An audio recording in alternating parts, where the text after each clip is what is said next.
Video সামাজিক যোগাযোগ মাধ্যমে তৈরি করেছে আলোচনার ঝড়। আমাদের সামনে যে দুইজন আছে ওদের কাহিনীটা আসলে বুঝতেছি না। ঘটনা ঘটেছে 10 সেপ্টেম্বর রাতে রাজধানীর 300 ফিট সড়কের রূপগঞ্জ অংশে ভুলতা গাউসিয়া রোডের কাছে হঠাৎই একদল সশস্ত্র দুর্বৃত্তরা মোটরসাইকেল নিয়ে পথ রোধ করে সামাজিক মাধ্যমে মিক্সার জিসান নামে পরিচিত এক তরুণের ভিডিওতে দেখা যায় একাধিক বাইকে করে দুর্বৃত্তরা এসে জিসানের বাইকের গতিরোধ করে এক হামলাকারী দা হাতে বাইক থেকে সরাসরি আক্রমণ করে বসে।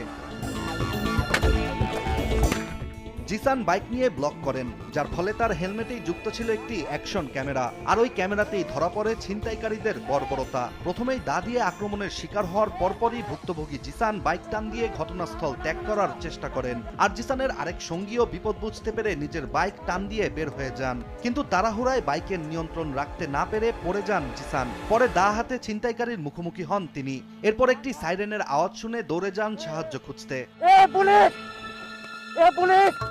পরবর্তীতে আবারও নিজের পড়ে থাকা বাইকের দিকে দৌড়াতে থাকেন জিসান। এ সময় ছিনতাইকারীদের একটি বাইকে ধাক্কা দিয়ে তাদের আরেকটি বাইক ফেলে দেন তিনি। পরবর্তীতে ভিডিওতে দেখা যায় জিসানের সঙ্গীকে বাইক ঘুরিয়ে উল্টো পথে যেতে।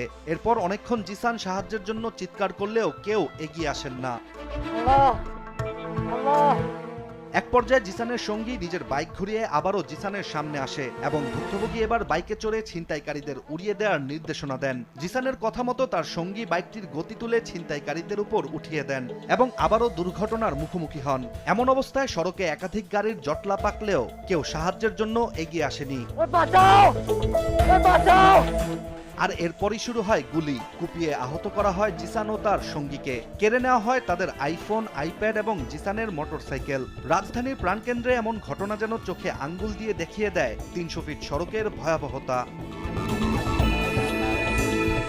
300 ফিটে শুধু ছিনতাই নয়, বিভিন্ন সময় লাশ উদ্ধার হয়েছে সড়কের আশেপাশে। কেউ গুলিবিদ্ধ, কেউ বা গলা কাটা। গত এক বছরে পাওয়া গেছে 22টি মরদেহ। আর এসব কর্মকাণ্ডের বেশিরভাগই হয়েছে সেক্টর এলাকার নির্জন প্লটে, যেখানে বিদ্যুৎ নেই সিসিটিভি ক্যামেরা। একটি আদর্শ অপরাধ সংগঠনের জন্য যা যা দরকার, পূর্বাচল 300 ফিট যেন তাই উপহার দিয়েছে অপরাধীদের। 300 ফুট সড়ক এখন আর কেবল একটি রাস্তাই নয়, এটি হয়ে উঠেছে এক ক্রাইম করিডোর। যে এলাকায় রাত বাড়ার সাথে সাথে বাড়ে গতি, মাদক, রক্ত ও আতঙ্কের মাত্রা, যেখানে প্রতিটি রাত নতুন করে কেড়ে নেয় এক বা একাধিক জীবনের শান্তি। জিসান ও তার সঙ্গীর উপর হামলার ঘটনা কেবল একটি বার্তা নয়, এটি একটি অ্যালার্ম। এটি সময়ের দাবি এই অপরাধের স্বর্গরাজ্যে কঠোর অভিযান চালানোর। ভুক্তভোগীরা সংশ্লিষ্ট কর্তৃপক্ষের দৃষ্টি আকর্ষণ করে জানিয়েছেন তাদের হারিয়ে যাওয়া মালামাল উদ্ধারের দাবি।